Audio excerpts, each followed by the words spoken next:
Solo de la calle. Solo de la cabeza vamos a estar en tu caso. Ajá. Yo hice ya otro momento Bien. Bueno, ¿qué es un biomaterial? Vamos a definir estas tres definiciones. El biomaterial es un material que está diseñado para actuar en sistemas biológicos, ¿sí? Para cualquier cuerpo vivo. El biocerámico es un material inorgánico con una función estructural o fisiológica. Y después tenemos lo que se denomina cementos hidráulicos, que es lo que nosotros vamos a utilizar, o lo que nosotros conocemos como selladores biocerámicos o materiales biocerámicos en la odontología, que son cementos que van a endurecer al combinarse con agua. ¿Está? Bien. El primero que empezó a utilizarlo fue este hombre, un investigador del ejército de los Estados Unidos, que tuvo una discusión con un veterano de guerra y dice: ustedes los científicos experimentan con todo menos con el cuerpo humano. Entonces desarrolló un material para la reparación de las, especialmente extremidades inferiores, para trabajar el hueso y generar regeneraciones óseas. Ese material se llamó Bioglass, ¿sí?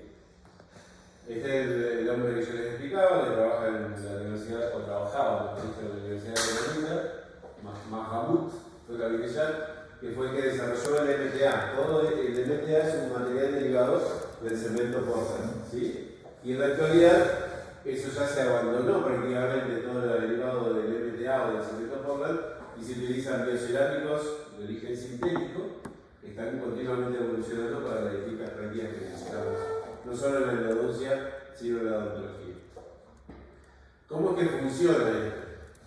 A partir del silicato de calcio, que son los nuevos biocerámicos, cuando se combina con el agua, tenemos una reacción que nos generan dos elementos, o dos derivados: el gel de silicato de calcio y el hidróxido de calcio. Cuando se combina con el fosfato que tenemos en los dientes, lo que va a generar esa reacción va a generar hidroxiapatita, ¿sí? Que es algo natural que lo termina generando el silicato combinándose con el fosfato que tiene el diente, ¿sí? Entonces termina generando hidroxiapatita. Eso sí, muy importante, y es lo que lo distingue de cualquier otro elemento en la odontología. Y la liberación la reacción genera liberación de agua que se va a volver a combinar con el silicato de calcio y hacer continuamente la reacción. Entonces, los silicatos de calcio son cementos hidráulicos que necesitan sí o sí el agua. ¿Estamos? ¿Para qué se lo utiliza? Pero Bireyat, cuando lo empezó a utilizar, lo empezó a utilizar en retropreparaciones. ¿Qué son las retropreparaciones? Ya tal vez en cirugía ustedes hablaron de apicectomías.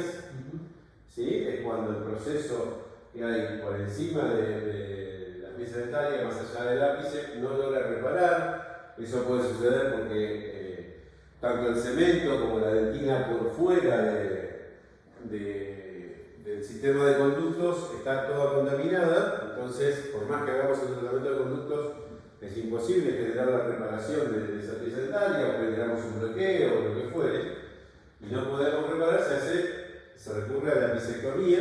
Hoy en realidad no se llama apicectomía. Apicectomía son las cirugías viejas que seguramente ustedes les enseñaron en cirugía. Hoy se hacen microcirugías. ¿Sí? ¿Por qué? Porque se utilizan microscopios, se utilizan microinstrumentos. El diámetro de un instrumento para la microcirugía ronda los 3-4 milímetros. ¿Sí? 3-4 milímetros son los mismos instrumentos que utilizamos clínicamente, pero hechos diminutos. ¿Por qué? Porque la LOSH, después lo vamos a ver, o ya vimos algo, cuando hablamos de ultrasonido, vimos que el tamaño de la LOSH son 4 milímetros, más no se hace, ¿sí? Entonces, los cortes hoy se hacen perpendiculares al eje mayor del ápice, cosa de la raíz, cosa de no dejar tantos túbulos expuestos, no generar el no tratamiento de conductos accesorios que se dan principalmente en los últimos 3 milímetros de una raíz. Entonces, hoy se utiliza muchísimo el biocerámico para ese tipo, es el único material que se utiliza para la retropreparación de las piezas dentales. Tratamiento de perforaciones, si ustedes se mandaron algún moco mientras están trabajando con algún paciente y se comunican con un periodonto, es necesario utilizar un biocerámico para generar un cierre de esa brecha que se generó, ya sea el piso de cámara o en algún conducto, en el interior de un conducto. Reparación de reabsorciones, ya sea internas o externas, apexificaciones. Las apexificaciones son, ya vieron algunos niños, cuando todavía la pieza dentaria no se ha terminado de consolidar la raíz y está el diente con forma de trabuco, necesitamos este tipo de material. Eso lo vimos, me parece. Sí, lo vimos en la clase anterior. Bien. Las revascularizaciones es algo nuevo. ¿Han visto algo de revascularizaciones? No, bueno, es algo nuevo en endodoncia. En piezas dentarias con necrosis, lo que se hace es herir el periodonto, especialmente en piezas dentarias que todavía no terminaron su desarrollo radicular. Se hiere el periodonto, entonces eso genera una hemorragia dentro del conducto.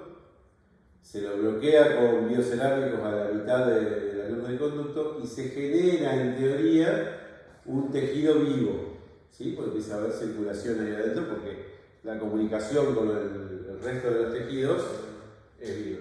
¿Qué se genera ahí? Todavía está en discusión, si es tejido periodontal, o sea, de qué origen es ese tejido que se genera. Todavía está en discusión, pero eso puede evitar una apexificación, ¿sí? Se evita una apexificación y se provoca un cierre natural, generado por el mismo cuerpo. Es muy profundo. Sería medio zombie. ¿Teoría? Medio zombie la teoría. ¿Medio zombie? Sí, en realidad se está avanzando en eso, pero todavía hay muchas discusiones y no hay muchas certezas. ¿Sí? No hay demasiadas certezas en lo que se genera con esa revascularización. Protecciones pulpares, que es lo que para ustedes utilizan el Teracal, que ya les expliqué que no sirve para nada. El Biodent que deberían usar. ¿Sí? El Teracal, la característica que tiene que es un biocerámico con resina. O sea, se junta Dios y el diablo al mismo tiempo. No sirve demasiado. ¿Sí? Y para obturaciones endodónticas, ya sea como núcleo, que eso ya lo estuvimos viendo en la clase anterior, como todo el material que usamos en la luz de todo el conducto, sin con la luz de marcha, o como sellador, como lo estamos usando actualmente. Esos son los 5 tipos de biocerámicos que hay. El primero, que fue el que desarrolló Antonio Villar, el ProRoot MTA, derivado del cemento Portland. Fíjense que los 3 primeros son derivados del cemento Portland. Y el grupo 4 y el grupo 5 ya son cementos biocerámicos sintéticos. ¿Sí? El componente de silicatos es mucho más alto. La característica que se va modificando es si tiene aditivos o no y si la combinación, qué tipo de combinación tiene con el agua. En el ProRoot MTA, como les expliqué, y acá no dice cuántos gramos trae, no, pero traía 4 gramos de cemento Portland, nada más que eso, sin algunos aditivos que generaban algunos problemas sistémicos. Entonces se sacan algunas cosas de cemento Portland que se usa para la construcción y se le metía directamente en el diente. Aprobado por LANMAT, lo que fuere, pero era eso, ¿sí? O sigue siendo eso, pues sigue estando en el mercado. Era directamente sin aditivos, se lo combina con el agua y se lo mete dentro del diente. El segundo grupo se le agregan aditivos para mejorar, pero sigue siendo pasta y agua, polvo y agua. ¿Sí? El tercero, el que ustedes conocen, Teracal, que se le agrega aditivos, pero no se le agrega agua. ¿Por qué? De resina. Tiene componentes resinosos. No. ¿Resina? ¿Tiene resina? Y es No, fotofónico. tiene resinas. Es uno de los pocos biocerámicos que se le combina con resina. Pero ¿por qué reacciona si el cemento hidráulico necesita agua y no se lo combina con agua? Ustedes lo depositan en una gota. Es foto. ¿Por qué tiene resina? Porque se combina con el agua de la dentina. ¿Sí? Eso es lo que va a generar.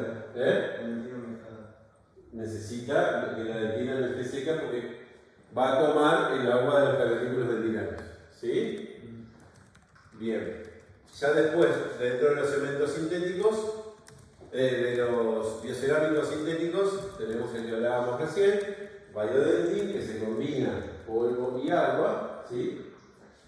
Y el que van a usar ustedes, este es el que van a usar ustedes, pero cada vez hay más, cada vez hay muchos más, todas las marcas están largando nuevos biocerámicos como selladores, ya sea, como es, ahora van a ver uno que es polvo líquido, pero muchos están largados, listos para su uso, no se dice premezclado, porque la premezcla se hace con el agua. Y todos los cementos que vienen listos para su uso necesitan de la humedad del conducto o de la dentina. ¿Sí? Por lo tanto, con esto se nos modifica el secado. ¿Sí? Si ustedes, nosotros vamos a usar esto y casualmente hoy Edison me llamó para preguntar cuánto íbamos a necesitar para el desarrollo de la materia, porque aparentemente la universidad se les va a pagar, porque estamos hablando de estas jeringas. Esta jeringuita que trae medio gramo, ¿entienden lo que es medio gramo? Debe estar hoy y 8.000, 9.000, no más, 12.000 pesos, más o menos, digo por decirte, pero debe estar eso. Después me voy a fijar en el Mercado Libre a ver cuánto está. Debe estar 12 lucas y una jeringuita son medio gramo, son tal vez 3 o 4 conductos en un uso convencional en un consultorio, o sea, 3 o 4 casos, o menos. Con ustedes vamos a usar una técnica media ahí, vamos a cerrar los ojos y posiblemente una jeringa nos sirva para todos por sesión. ¿Sí? Para todos. Si aprendemos a jugar con esto, vamos a usar una jeringa por sesión para todos. 12.000 está. Y ahí está. El año pasado estaba 20.000 la caja de 4 jeringas. Porque yo se las compraba a los chicos y yo me la pagaba. Bien, entonces, este tipo de biocerámicos, ya los de última generación, tienen aditivos que ayudan un montón a mejorar las propiedades, pero no se lo combina con el agua fuera del diente, sino que necesita que no sequemos tanto el conducto. ¿Sí? Si nosotros vamos a usar, y ustedes que van a ser pobres odontólogos, van a empezar tal vez con cementos de resina, o tal vez hasta un Grossman, necesitan secar mucho el conducto, entonces van a usar varios conos de papel por conducto hasta que salga seco. ¿Sí? Porque van a usar cementos hidrófobos y no van a poder desplazar ese agua. ¿Sí? Obviamente el nombre lo estoy diciendo, son hidrófobos. Estos son hidrofílicos y necesitan para la reacción combinarse con ese agua. Entonces se aspira solamente el conducto, se pone un cono de papel, se dice, y esto es a ojo, que salga mojado el cono de papel 3 o 4 milímetros ya nos está indicando que tiene la humedad suficiente. ¿Sí? El cono de papel, esos palillos blancos que ustedes han comprado, lo que tiene la función es de absorber. Entonces va a salir, cuando sale un poquito ensanchado y se nota que está mojado, con 3 o 4 milímetros está bien para generar la colocación del biocerámico ese. Como característica, para que ustedes también sepan, el radioespecificador que se le agrega en los 3 primeros grupos es óxido de bismuto y cuando sintético se agregó óxido de siliconio. ¿Cuál es la diferencia? Estos tiñen. ¿Sí? Estos pigmentan dientes. ¿Sí? El óxido de bismuto lo que va a generar es pigmentación. Así que tengan cuidado cuando usen la calda. Bien, ¿cuáles son los beneficios que tienen los biocerámicos? Son biocompatibles, no son tóxicos, son estables en medios biológicos, no decoloran los huevos.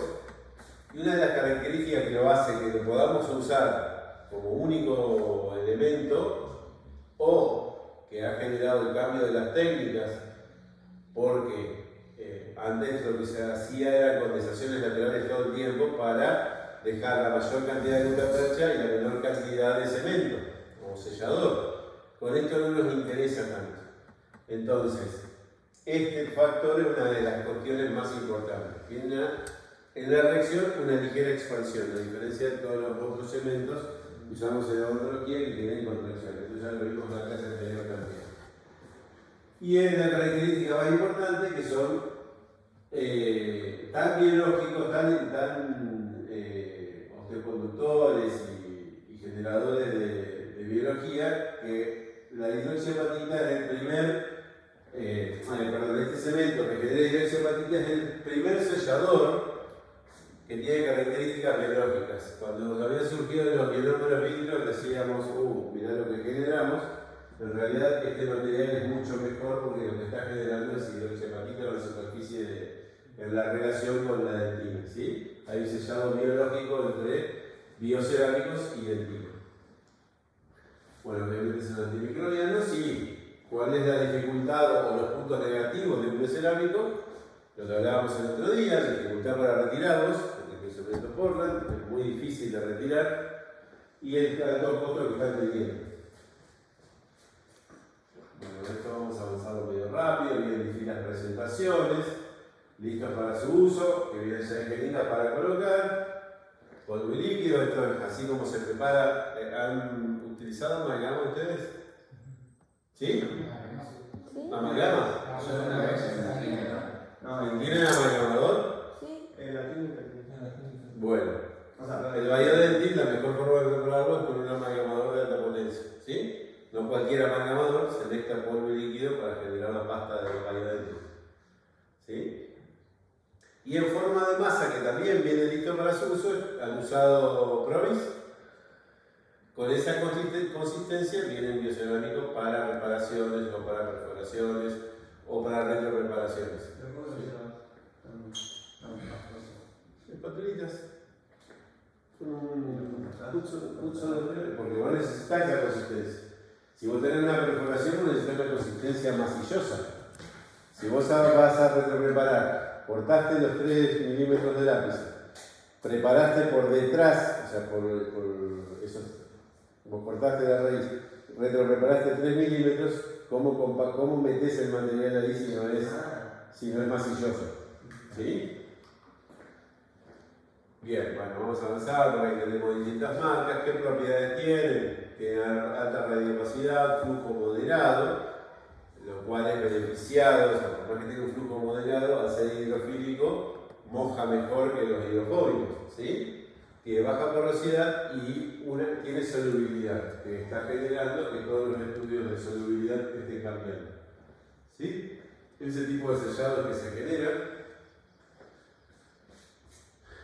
Las características del material que nosotros vamos a usar es que viene listo para su uso porque por más que sea un cemento como el cemento Portland, se le agrega un vehículo que es el polietilenglicol que le da consistencia más fluida, ¿sí? Y por eso lo podemos usar de este modo. Tiene un alto contenido biocerámico, alto corrimiento, un tiempo de fraguado, tiempo de trabajo de 1 hora, de fraguado de 2 horas, lo suficiente como para poder trabajar en la endodoncia. El fraguado de la endodoncia siempre es importante que ronde este tiempo, ¿sí? Porque necesitamos que ese cemento se acomode a la anatomía del conducto. Tiene un pH alcalino y tiene buena radiocapacidad, ¿sí? Este es otro, muy similar, nada más que de la casa Centodor, una casa francesa de la misma marca de la que se hace el Biodentil, ¿sí?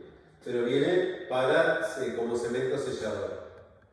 Y bueno, esto es muy profundo, pero tiene el agregado de este material que es un elemento que genera la retención del agua que se pueda utilizar en exceso, ¿sí? Es un autorregulable, un cemento autorregulable.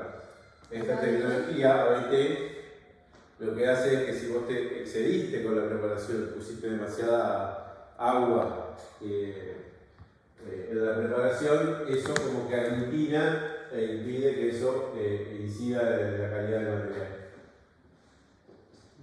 No es tan importante para ustedes, pero sepan que existe. Y la misma casa ahora largó, el año pasado largó, un cemento también listo para su uso.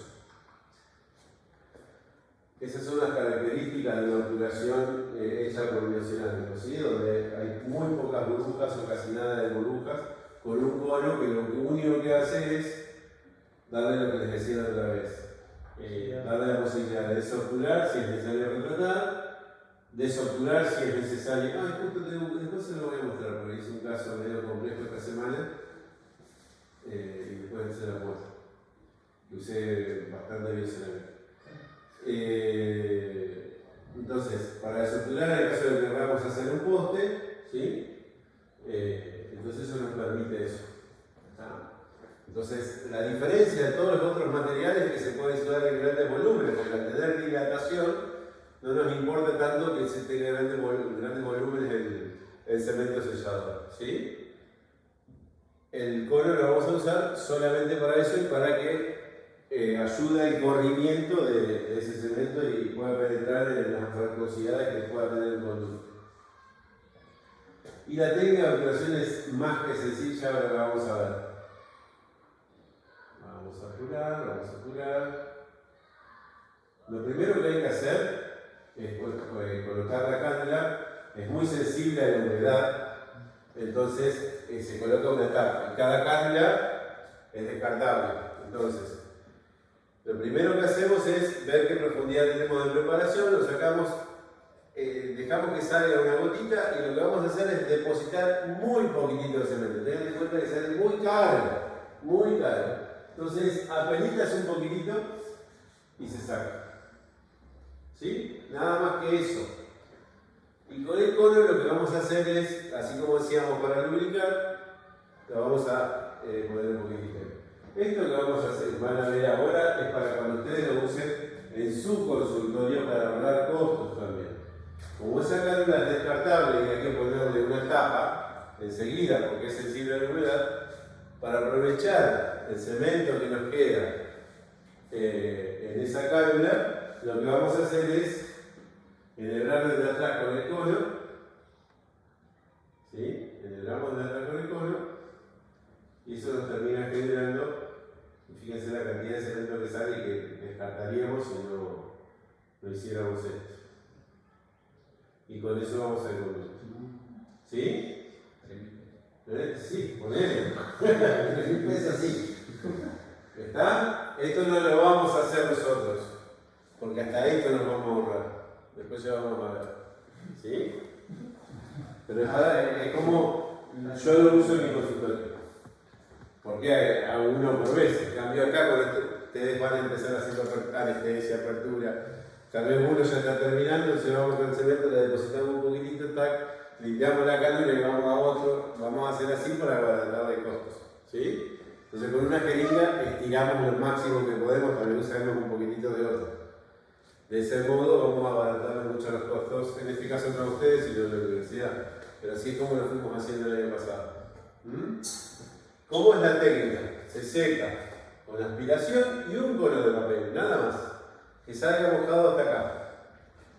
Se coloca el sellador como vimos, vamos con el cono inicial con el sellador y después lo que llamamos estabilización o fijación del cono, que es el espaciador más un cono accesorio, y lo cortamos con un trazamiento y se terminó la obturación. Tan simple como eso. ¿Estamos? Esas tres cosas necesitamos y terminamos la obturación. Técnicamente es esto así. Y ahí se cortan los conos. ¿Listo? Bueno, vamos al otro teórico del aislamiento. ¿Rápido o no? ¿Qué dices? Vos que sos la